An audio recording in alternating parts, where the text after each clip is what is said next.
A man knows when his house starts to rot. It's a smell, a shift in the air, something only fools ignore. I ain't no fool.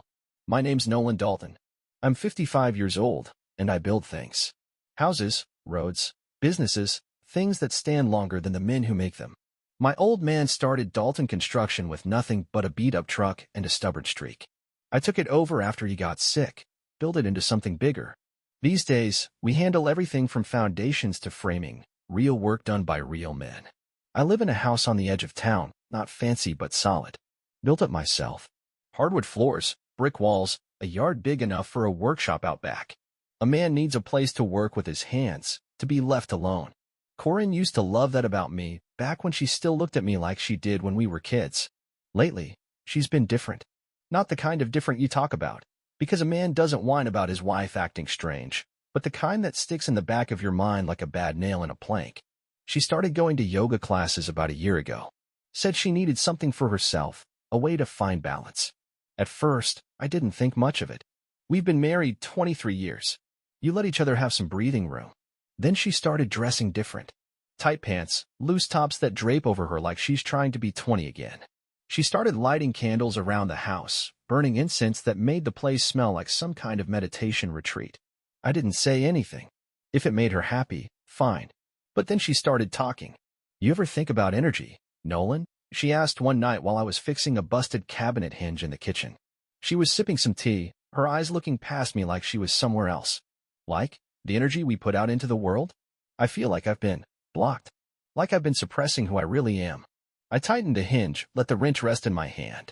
What the hell are you talking about? She smiled, but not the way she used to. It's just. Dylan says. That was the first time I heard his name. Dylan Marks. Yoga instructor. Runs a small studio near the highway. Younger than us, maybe late 30s. Tattoos. Talks like one of those self-help books she started reading. The kind of man who never had to pour concrete in 100-degree heat or wake up at 4 a.m. to haul lumber. I didn't ask any more questions. Should've, maybe, but I didn't. Instead, I watched. Paid attention.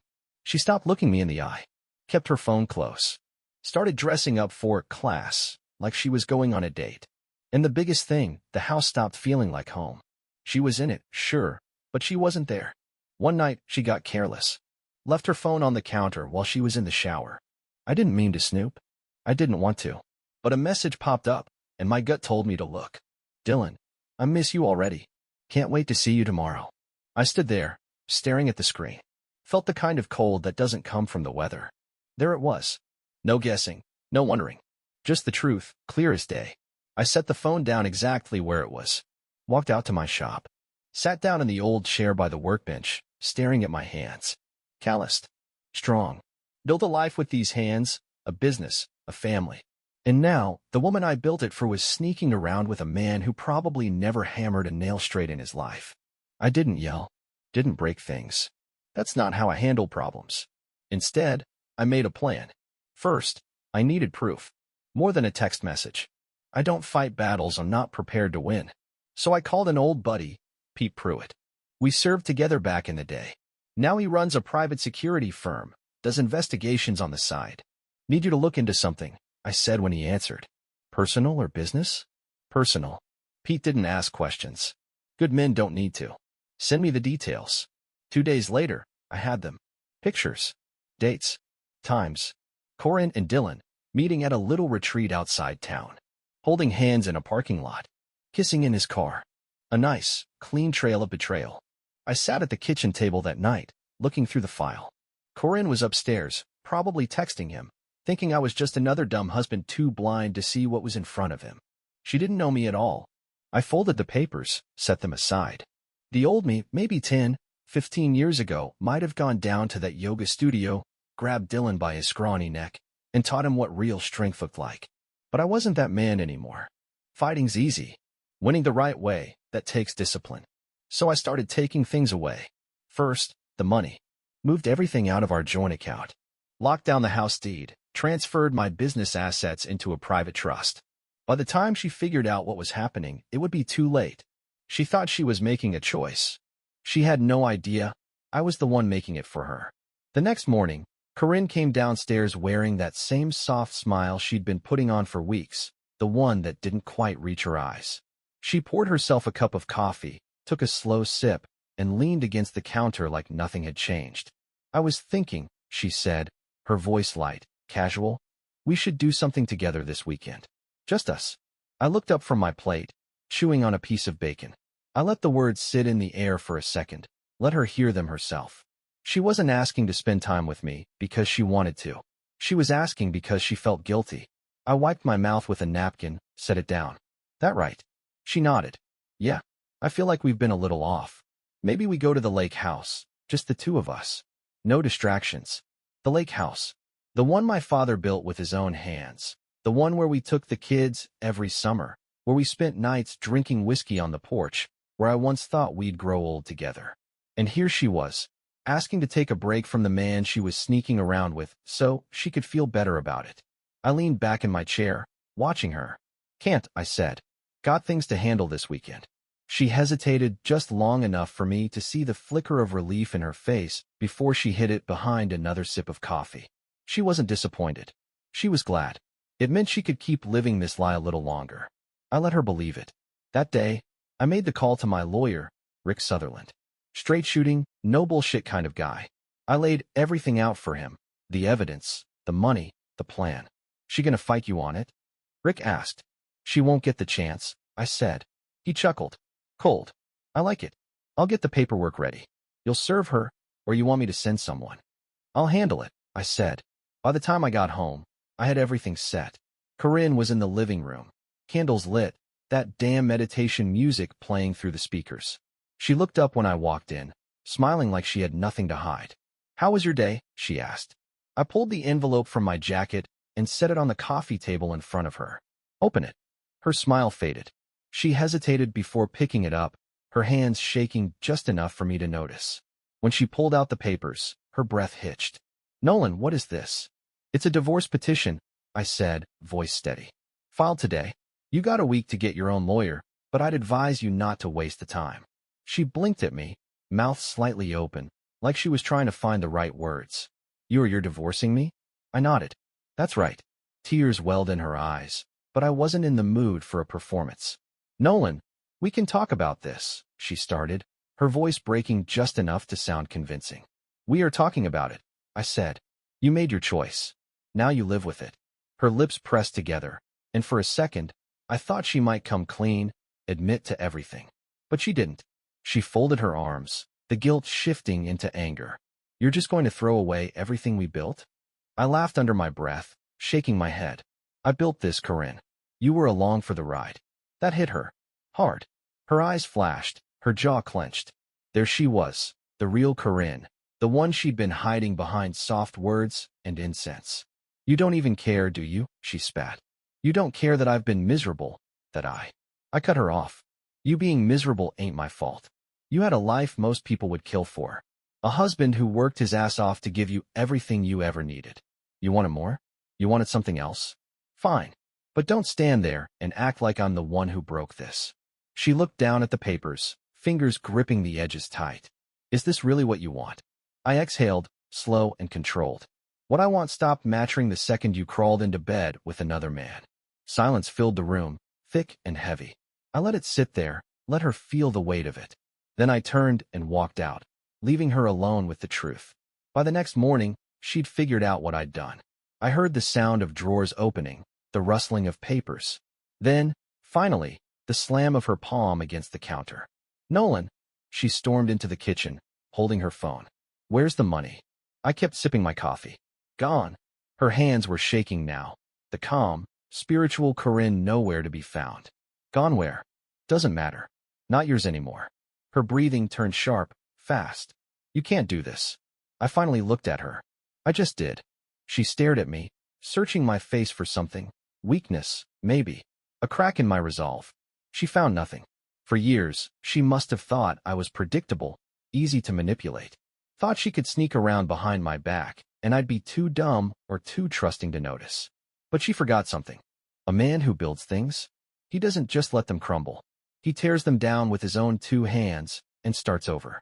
And that's exactly what I was going to do. Corinne left the house that afternoon, probably to call Dylan, maybe to find a lawyer. Didn't matter. She could scramble all she wanted. She'd already lost. I sat in my truck outside the office, watching the sun dip below the trees, feeling the steady thrum of control in my chest. I'd spent my whole life making sure everything around me was built to last. My business, my reputation, my family. She thought she could break that with a few stolen moments and soft words from a man who didn't know the first thing about sacrifice. The thing about tearing something down is, you don't stop halfway. You make sure the foundation's wiped clean. By the next morning, the news had started to spread. Small towns don't keep secrets, and a marriage cracking open is as good as Sunday entertainment. I stopped by my lawyer's office to go over the details. Rick was sitting behind his desk, reading over the paperwork with the kind of smirk that told me he enjoyed this part of his job a little too much. "She's in for a rough ride," he said, flipping a page. "Between the financial transfers and the evidence, she's got nothing to stand on. Court's gonna favor you, no question." I nodded. "That's the point." He leaned back, lacing his fingers behind his head. "You want spousal support off the table?" I gave him a look. "She can work." He grinned. Cold-blooded. I shrugged. Just fair. Corinne had never held a real job. She worked part-time here and there, mostly things she called passion projects. I never minded. A man provides, and I had no problem doing it. Until now. She wanted a fresh start? She could earn it the hard way. By noon, I had my crew lined up for the next job, a commercial remodel over on Main Street. I liked being on site, liked the smell of sawdust, the hum of drills, the weight of a hammer in my hand. Work kept a man steady. "Boss," one of my guys, Mike, called out as I stepped onto the lot. "Heard about Corinne. That's tough, man." I nodded, grabbed my gloves from my belt. "Not tough. Just necessary." He whistled low. "Damn.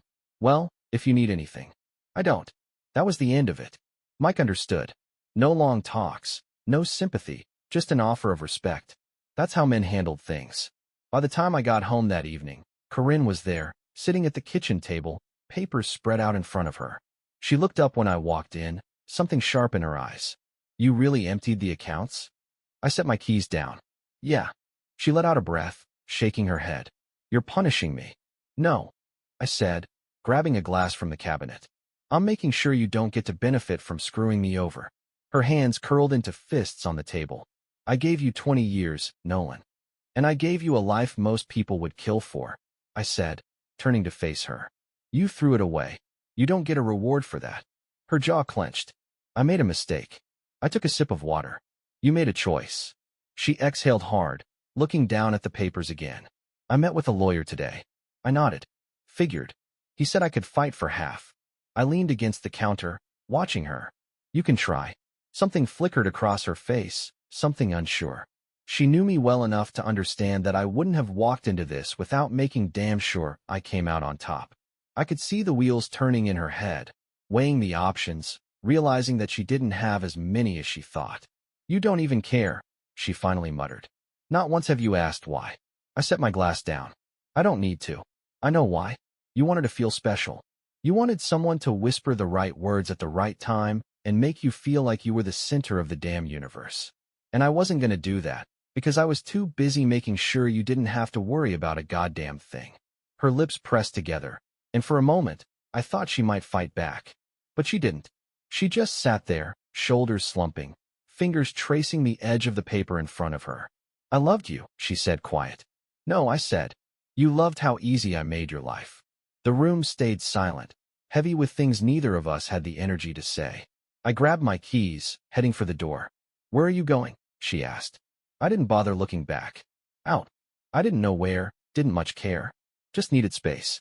Drove around town for a bit, stopped at a bar on the outskirts where no one would bother me. Sat in a corner booth with a glass of whiskey, letting the burn settle deep. At some point, Pete called. I picked up, keeping my voice steady. "How's it going?" he asked. "Handled." He chuckled.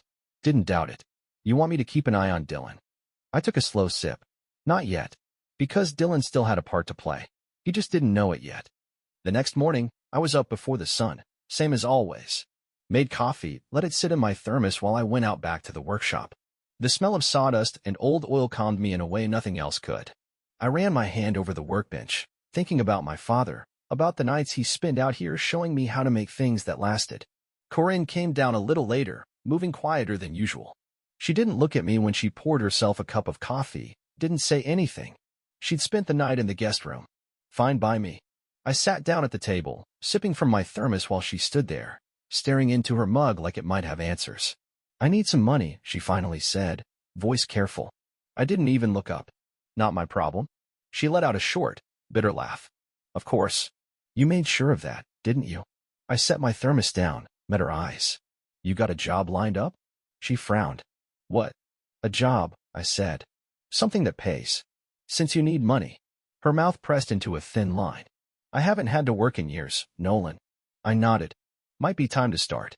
She exhaled sharply, shaking her head. Jesus. You really want to see me struggle, don't you? I leaned back in my chair, watching her. No. I want you to see what it feels like to build something on your own, without me doing all the heavy lifting. Her jaw clenched, and for a moment, she looked like she wanted to throw her coffee right in my face. Instead, she set the mug down with a little too much force and stormed out of the kitchen. The front door slammed a few seconds later. I finished my coffee, grabbed my keys, and headed to work. By lunch, I'd gotten word from Pete. He called while I was on site, the sound of hammers and saws filling the background. I stepped away, letting the noise fade. Got something interesting for you, he said. Yeah, Dylan, he said, pausing like he was savoring it. His business is bleeding out. That got my attention. How bad? Bad enough. Between you screwing with his landlord and the rumors going around, he's losing clients fast. Few more weeks, and he won't be able to keep the doors open. I smirked. Good. Pete chuckled. You want me to turn up the heat? Not yet, I said. Let him sweat. By the time I got home, Corinne was already there, pacing in the living room. Her phone was in her hand, her face tight with frustration. She looked up when I walked in. What the hell did you do? She snapped. I set my keys down, took my time hanging my jacket by the door. To what? She let out a short, humorless laugh. Don't play dumb, Nolan. Dylan just called me. He says his business is failing. His rent's doubled, clients are bailing, and he thinks you have something to do with it. I met her stare, steady. And what if I did? She took a step forward, hands clenched into fists. You're ruining his life. I exhaled slowly, shaking my head. No, Corinne. He ruined his own life when he decided to screw around with another man's wife. Her mouth opened, then closed. For the first time, she had nothing to say. I walked past her, grabbed a beer from the fridge, and twisted off the cap. What did you expect, Corinne? You thought you'd burn everything down, and I'd just sit here and let it happen. She ran a hand through her hair, looking like she wanted to scream. I didn't think you'd turn into this. I took a slow sip of beer. Into what? Her lips trembled, but she straightened her shoulders. You enjoy this. I looked her dead in the eyes. No, but I'll be damned if I let you or him walk away without consequences. Her face crumpled for just a second before she turned and stormed upstairs. I let her go. A man doesn't win a fight by throwing punches. He wins by making sure the other side has nothing left to fight with. And by the time I was done, Corinne and Dylan would have exactly that. Nothing. Corinne moved out by the end of the week. She didn't say much when she left, just packed her things in a couple of suitcases and walked out the door like a guest checking out of a hotel. I watched from the porch, arms crossed, waiting to see if she'd have any last words. She didn't. She just climbed into her car, gripped the wheel for a long second, then drove off without looking back. I let out a slow breath, listening to the sound of her tires crunching on the gravel, then turned and went inside. The house felt different. Lighter. No more candles, no more soft music playing from the speakers. No scent of lavender or whatever the hell she had been burning lately. Just silence. The kind I could live with. I made a cup of coffee, sat down at the kitchen table, and glanced at my phone.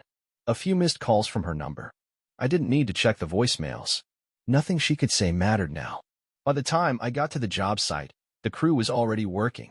The new project was big, renovating the old Fairview diner, turning it into a proper steakhouse. The owner, a guy named Dennis, met me by the entrance, shaking his head as he looked around at the half-gutted interior. Place is a damn mess, he muttered. That's why you called me, I said, adjusting my work gloves. Dennis snorted. Heard about your wife. I waited. She really run off with that yoga guy? He asked. I grabbed a measuring tape from my belt and crouched down to check the floorboards. She didn't run off with him. She ran out on herself. And I made sure he won't be running much of anything. Dennis whistled. Cold, but fair. I nodded, marking a spot on the wood. How's Lisa doing? Same as always, he said. running the diner, keeping the place standing with nothing but sheer willpower and black coffee. Lisa Sanford. I hadn't seen her much lately, but we'd known each other a long time. She lost her husband years ago, some accident on the highway. Never remarried. Just put her head down and worked. I respected that. Dennis studied me, rubbing his jaw. You should stop by. She always liked you. I didn't say anything, just moved to the next set of measurements. No point in talking about things before they happened. By evening, I was back home, sitting in my workshop, staring at an old project I never finished, a wooden chair I started carving years ago, back when Corinne and I still made plans for the future. I ran my hand over the frame, feeling the rough edges where I'd left off. I grabbed my tools, set to work. A man doesn't sit around waiting for things to fix themselves. He builds. And that's exactly what I planned to keep doing. A week passed, then another. Corinne was staying with a friend across town, trying to find a place of her own. I knew because she'd called a few times, left voicemails I didn't listen to, sent texts I barely glanced at. Nolan, can we talk? I just want to explain. You don't have to be this way. I didn't answer. What was left to talk about? She made her choices. I made mine. Work kept me steady. The steakhouse job was coming along, and I was on site more than usual, making sure everything was done right. One afternoon, I was cutting a length of trim when Mike came over, wiping sweat off his face with the back of his hand. Got a visitor, he said, nodding toward the parking lot. I turned and saw Lisa standing by her truck, arms crossed, looking around like she was deciding whether or not she'd made a mistake showing up. She caught my eye, nodded once. I set down the saw and walked over. Lisa. Nolan, she said. You busy? Always, I said. But I got time. She hesitated, then gestured toward the diner across the street. You eaten? I shook my head. Not yet. She didn't wait for a response, just turned and headed that way. I followed. Inside, the place was quiet. Mid-afternoon lull. She slid into a booth, and I sat across from her. The waitress, a high school girl who worked weekends, set down 2 cups of coffee without asking. Lisa wrapped her hands around hers, staring at the steam curling up from the rim. Heard about Corinne, she said finally. I took a sip of coffee. Everyone has. She nodded, watching me. You all right? I smirked. I'm still standing. Figured as much, she said. But standing ain't the same as living. I let the words sit for a second, then set my cup down. You come here to give me advice, or you need something? She tilted her head slightly, studying me. Maybe both. I waited. She took a breath, then met my eyes. I know what it feels like, Nolan. To lose something you built your life around. I nodded, slow. You do. She glanced out the window, tapping her fingers against the side of the cup. After Mark died, I spent a lot of time pretending I was fine. Kept my head down, worked, told myself I didn't need anything else. But that's just another way of quitting. I sat back. And you think I'm quitting? I think you're making sure everyone knows you won, she said. And you did. But what now? I didn't answer right away. Lisa wasn't like Corinne. She didn't waste time with things that didn't matter. She said what she meant, and she didn't bother dressing it up. I finally exhaled through my nose, picked up my coffee again. Haven't figured that part out yet. She nodded, like she'd expected that. Well, when you do, you ought to know there are people who'd like to see you do more than just keep standing. Something passed between us then, quiet but solid. The doors swung open, and a group of regulars came in, shaking the cold off their jackets, laughing about something. Lisa glanced over, then back at me. Better get back to work. I nodded. Yeah. She stood, pulling a few bills from her pocket and setting them on the table. See you around, Nolan. I watched her walk out, then took another sip of coffee, letting the warmth settle. Maybe standing wasn't enough. Maybe it was time to start moving forward. The last of the paperwork came through on a Monday. Just a stack of legal documents confirming what I already knew. Corinne was officially someone else's problem now. She got a small settlement, just enough to start over, but nothing that would make life easy. No alimony, no house, no part of the business. The lawyer called to let me know it was final. I thanked him, hung up, and never thought about it again. Dylan shut his doors 2 weeks later. Couldn't keep up with the rent, couldn't hold on to his clients once word got around. A man like that doesn't have the spine to push through when things get hard. Last I heard, he packed up and left town, probably searching for the next woman dumb enough to believe in his bullshit. Didn't matter. Corinne tried to reach out one last time. She caught me outside the hardware store, her hair tied back, wearing a coat that looked too thin for the cold. She hesitated before speaking, shifting on her feet. She exhaled, shaking her head. I wanted to say I'm sorry. I looked at her, waiting. For what? I asked. Her jaw tightened. For everything. For hurting you. I nodded, glancing past her at the parking lot. You hurt yourself more than me, Corinne. You just didn't see it until now. She swallowed, looking down at her hands. I made a mistake. No, I said, steady. You made a choice. She blinked fast, but she didn't cry. Maybe she finally understood that tears wouldn't change a damn thing. You really don't care at all? She asked, voice quiet. I let a long silence sit between us. Corinne, I finally said, I stopped caring the second you did. She nodded once, just enough to acknowledge the truth in it, then turned and walked away. I didn't watch her go. That night, I sat in my workshop, running my hand over the wooden chair I'd left unfinished for years. It wasn't much to look at yet, just raw pieces waiting to come together, but I'd always figured I'd get to it when I had the time. I grabbed my tools and set to work. Days passed, then weeks. Lisa stopped by the job site now and then, bringing coffee, asking about work, never pushing for more. That's what I liked about her. No games, no expectations, just two people who understood what it meant to keep moving forward. One night, I found myself outside her diner after closing. The lights inside were low, the smell of coffee and something fried still hanging in the air. She was behind the counter, wiping things down, and when she saw me, she smirked. Didn't peg you for the kind of man who loiters, she said. I shrugged. Was in the area. She poured 2 cups without asking, set one in front of me. That's so. I took a sip, let the quiet settle between us. I used to think if you built something strong enough, it'd never fall apart, I said finally. Lisa leaned against the counter, watching me. And now? I smirked, shaking my head. Now I know some things ain't meant to last. And that's all right. She nodded like she understood. I glanced at my coffee, then at her. You eat yet? She raised an eyebrow. Are you asking me to dinner, Nolan? Guess I am. She grinned, tossing the rag over her shoulder. About time. Outside, the night was cold, the wind cutting through the streets, but I didn't feel it. I had a truck, a full tank, and nowhere to be but exactly where I was. For the first time in a long time, that felt just right.